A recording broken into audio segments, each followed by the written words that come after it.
The long-awaited UVA sportscast here. Chris Graham talking, and we're not going to do one yet where you're probably wanting to hear me talk, which will be the one about the Tony Bennett contract situation.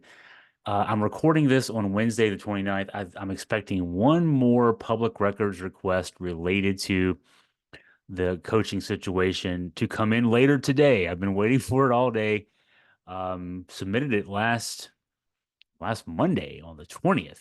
And usually there's a 5 working day period in which the responding agency, in this case, University of Virginia, would be required to respond. There was a holiday in between. I think they were also given a little bit of grace because I filed that request on the 20th after 5 o'clock. So that's after business hours, as if anybody in the real world lives by business hours. But anyway, and EVA typically waits until the end of the day. I'm recording right now at 3:46 p.m.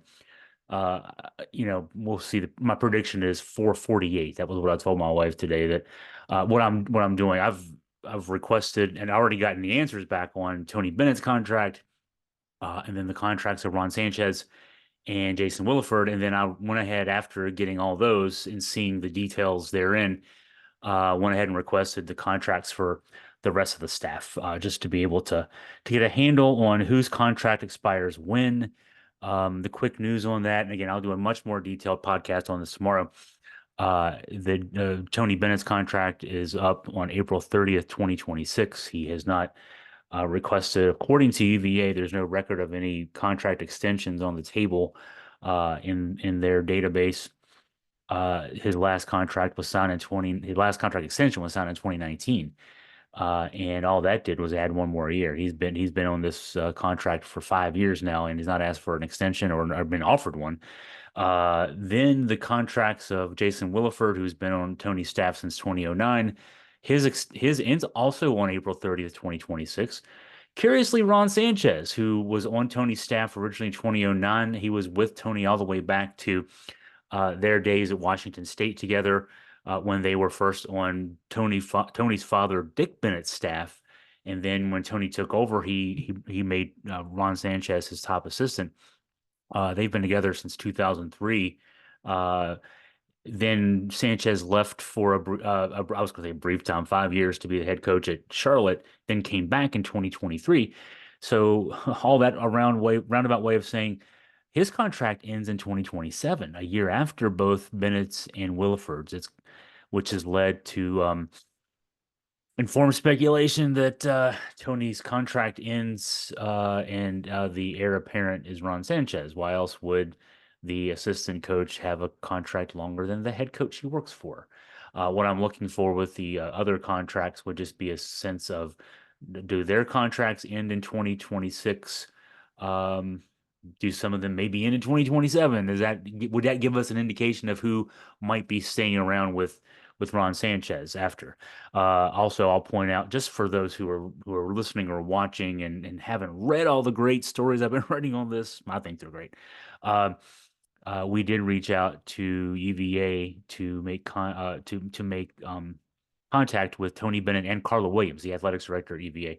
Both declined the opportunity to speak. So they know what I've been writing, and they have not wanted to comment on that. So if I'm writing that Tony Bennett's contract's up in 2 years and the heir apparent is Ron Sanchez, and they don't want to disabuse me of that notion, I think that speaks volumes.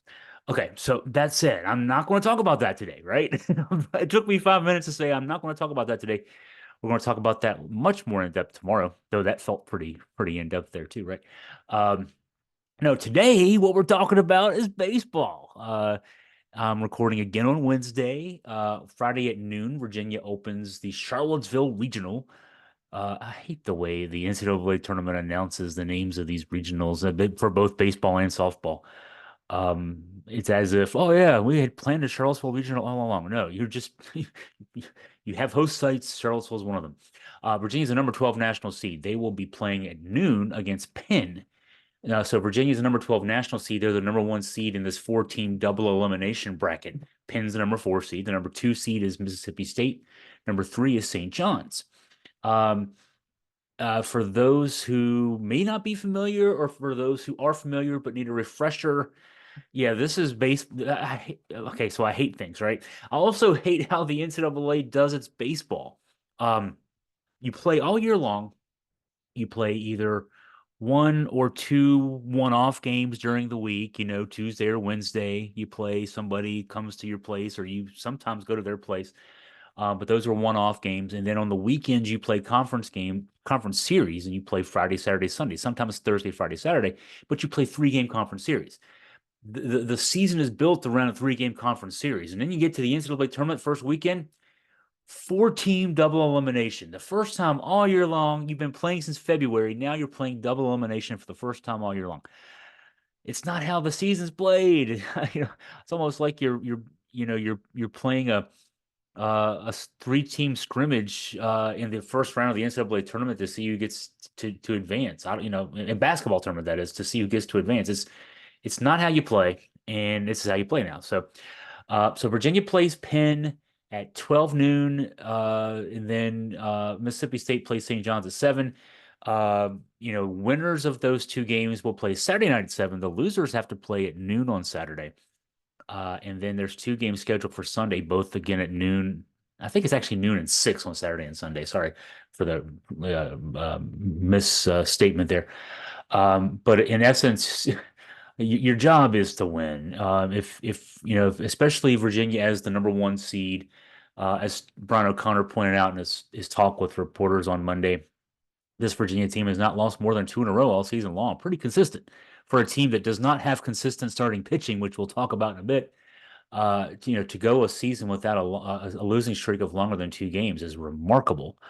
Even last year's team, which did have pretty good pitching, had a couple of rough stretches. The team 2 years ago definitely did. So Virginia opens with Penn, the Ivy League champ. Penn is 24-23. Their RPI is 180. Virginia's RPI, for comparison, is 12. That's of 303 Division I baseball programs. So Penn is on the bottom half, but they're the Ivy League champ, automatic qualifier. Mississippi State, the number two seed in this four-team bracket, is 38-21 on the season with an RPI of 25. Pretty good RPI for a number two seed in your bracket. St. John's, the number three seed here in this four-team bracket, 37-16 on the season, RPI 51. We've seen St. John's in a Charlottesville Regional before. It's been a few years. That team was very different than this team, though. That team had some boppers. Remember, they had a couple of guys with mid-20s and home runs that particular season. Don't remember which year exactly that was, but they had some power when St. John's came to town a few years ago. This team is more Punch and Judy. I think their team leader has 11 home runs. Their pitchers are a little bit of the pitcher equivalent of Punch and Judy. Low strikeout per inning pitch ratio, kind of nibble around the plate guys, but they have three established starters, so that's helpful too. So let's scout this regional. I'll start with Penn because that's who Virginia starts with, and then we'll talk about some specifics with Penn a little bit later on too. From the Penn side, there's one guy that actually is a former member of the Penn program, grad senior lefty Owen Cody, who's been the number three starter the past few weeks, transferred in as a grad transfer from Penn in the offseason. And the most likely starting pitcher for the Quakers on Friday is a guy named Cole Zafiro. 5-4 on the season, 4.98 ERA, 1.34 WHIP. Not a bad WHIP. The strikeout number is not bad either. It's 86 and 68 and two-third innings. So because Zafiro, who also will bat in this game, he'll be his own DH. I assume so. He's got a good bat, which that could make things interesting in terms of when he's relieved out of the game as a starting pitcher. Then if you take him out, you have to work around that a little bit. But Severo he's almost certainly going to be the starting pitcher. The best arms out of the pen. They do have some good arms out of the pen. A senior right-hander, Carson Osmer, 3.68 ERA, 1.42 WHIP, 41 strikeouts and 36 and two-thirds innings. Another senior righty, Eli Trop, 3.38 ERA, 1.31 WHIP, 29 Ks and 21 and a third innings. And then another righty, Thomas Shirtleff, a 4.13 ERA, 1.80 WHIP, kind of high. 33 strikeouts and 28 in the third innings pitch. But you can see from the strikeout to innings pitch ratios that those guys can, they can get strikeouts. The one guy to watch in his lineup actually has got some pretty good numbers. Wyatt Hensler, third baseman. He's a senior. OPS of 1.259, 1259 OPS, 372 batting average, 22 homers on the season. Now, from a standpoint of those numbers being put up against what? 1-2 record in quad one games this year in a 3-game weekend series early in the season, pre-conference play with College of Charleston. Charleston got screwed out of an NCAA tournament bid. Let's just put it that way. 41-14 record, RPI of 42.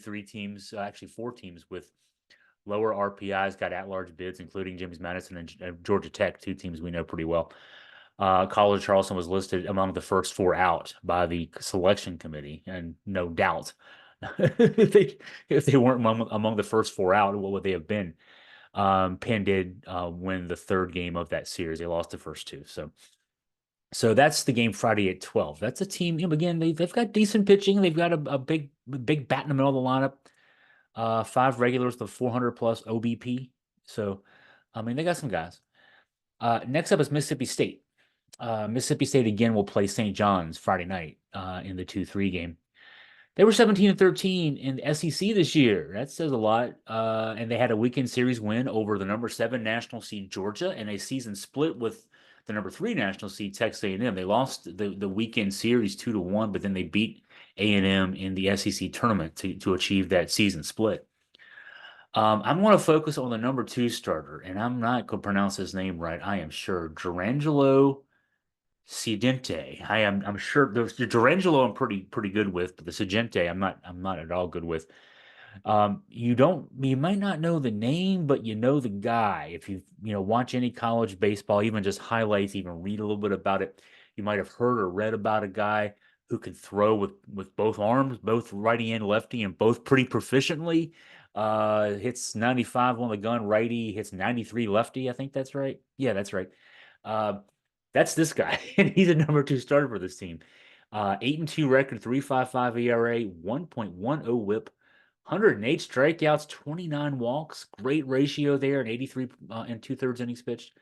So that's the guy if Mississippi State wins game 1, that's the guy we're seeing.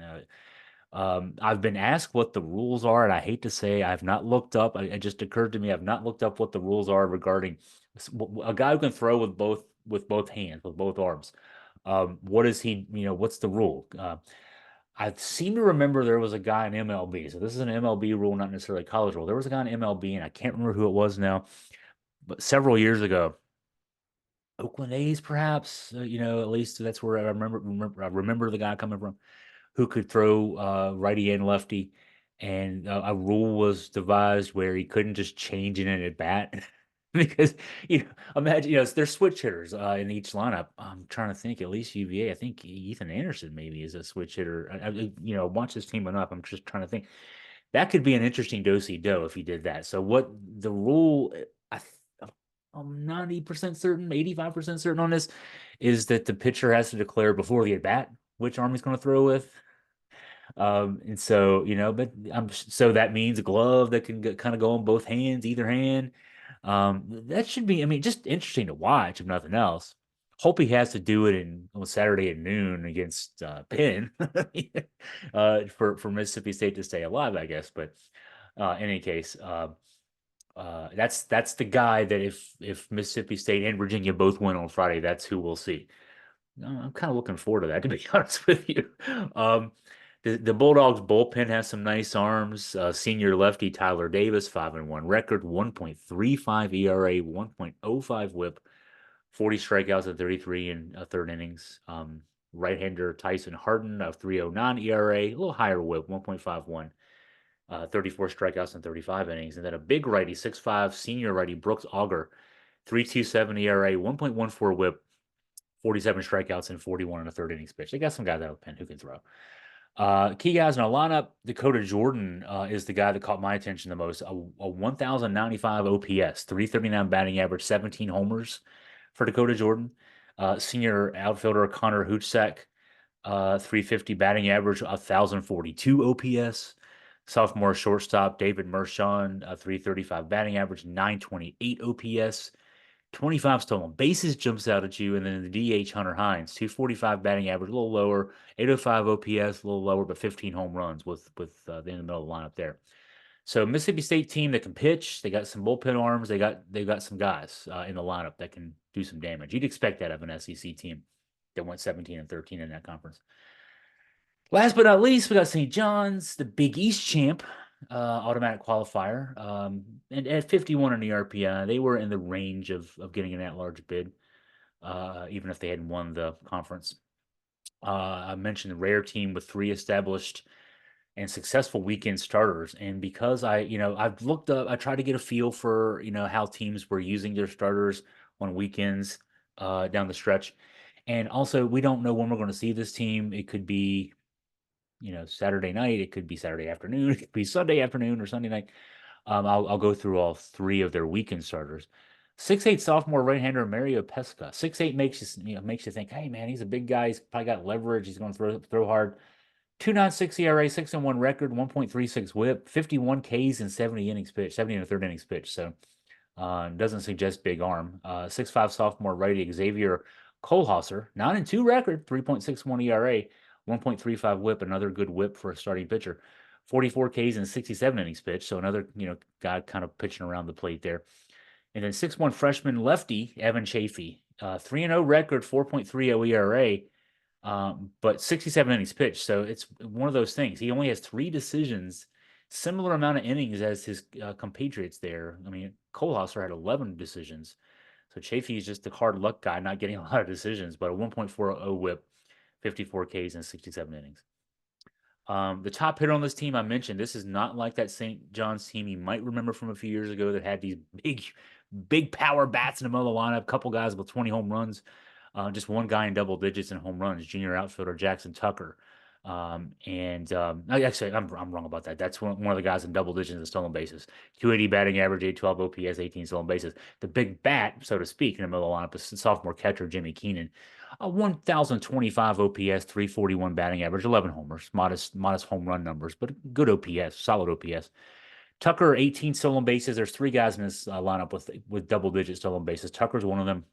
Senior outfielder Ben Beecham, 286 batting average, 17 steals, and senior infielder Anthony Brienza, 280 batting average, 11 steals. So they got some speed. They got guys who can get on base. They got one guy who, good OPS number anyway. And then starting pitching, even though they might not blow you away, they'll pitch deep enough into games to get to the bullpen.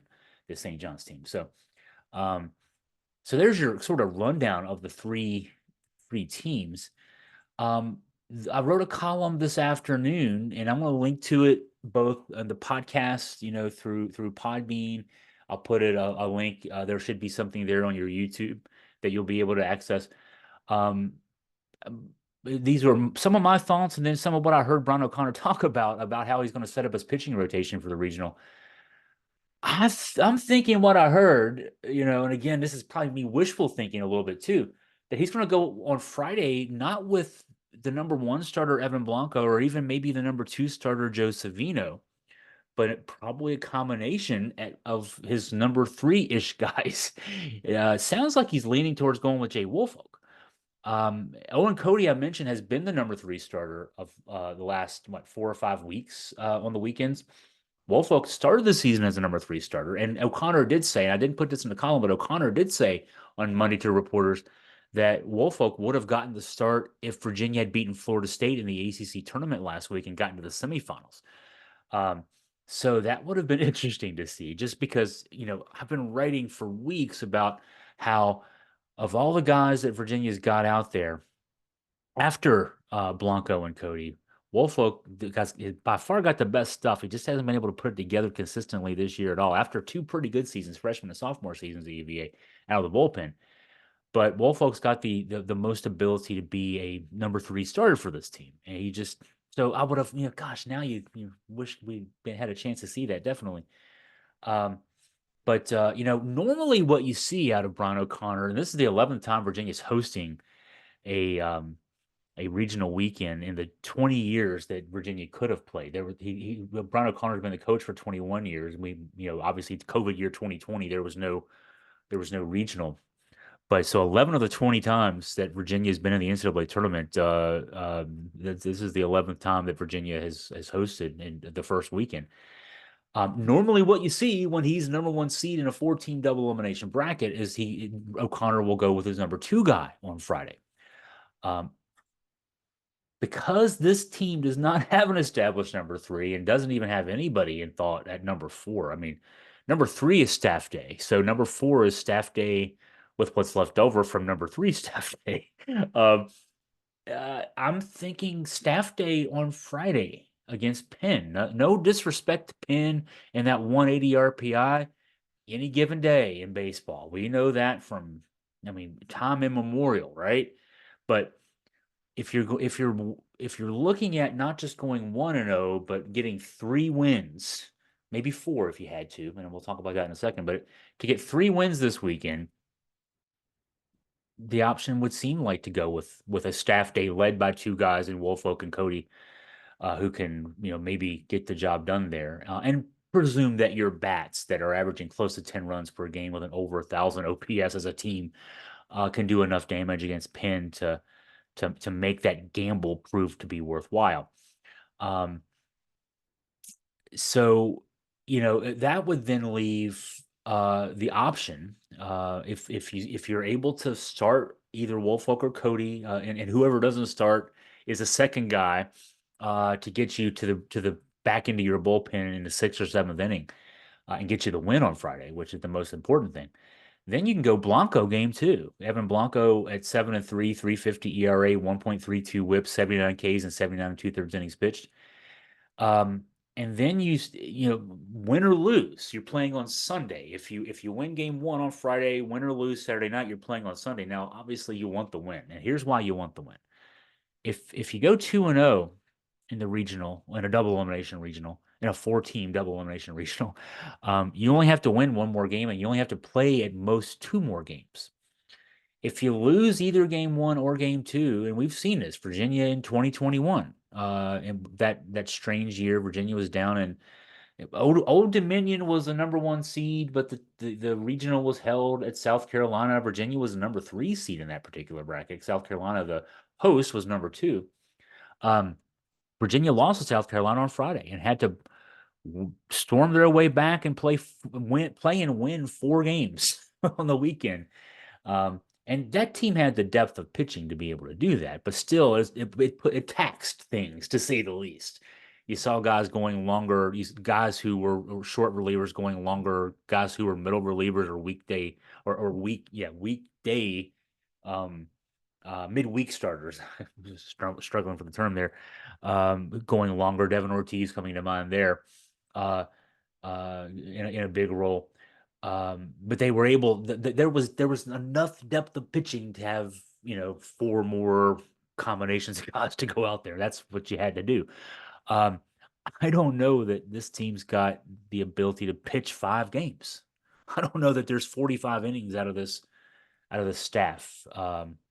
45 innings in, if you lose either Friday or Saturday and you want to win, you have to play a game 7 on Monday, the game 7 of the whole regional on Monday. I don't know that they got 45 innings in 4 days out of this staff. I just don't know. So the formula is win on Friday.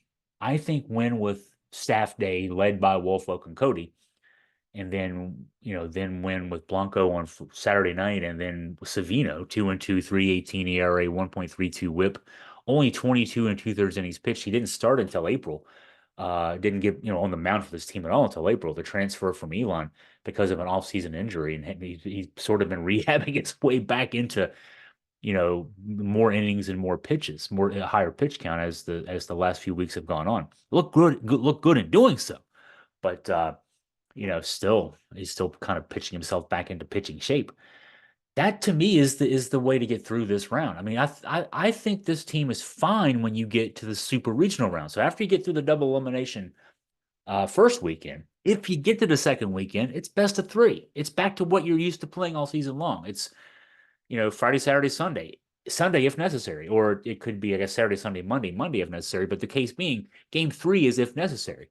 You can go back to Blanco game 1, Savino game 2, staff day led by Woolfolk and Cody game 3. You can do that.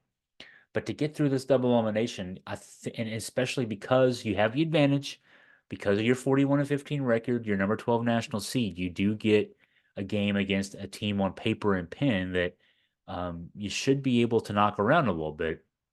I think you probably go staff day that day. That's just my thinking. We'll see how it works out.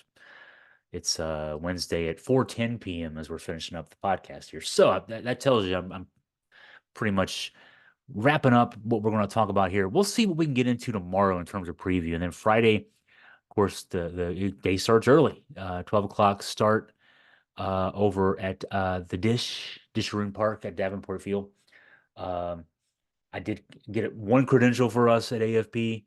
My wife has the tickets. We had season tickets for UVA baseball, so we'll see if we can sneak someone in on the other season ticket. I'll be working and having fun too, I guess.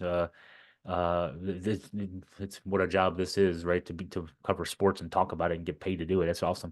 But in the meantime, okay, so if you have any questions about UVA baseball here, or the fact that I'm writing about UVA basketball still, the coaching situation, or anything else, feel free to email me at chris@augustafreepress.com.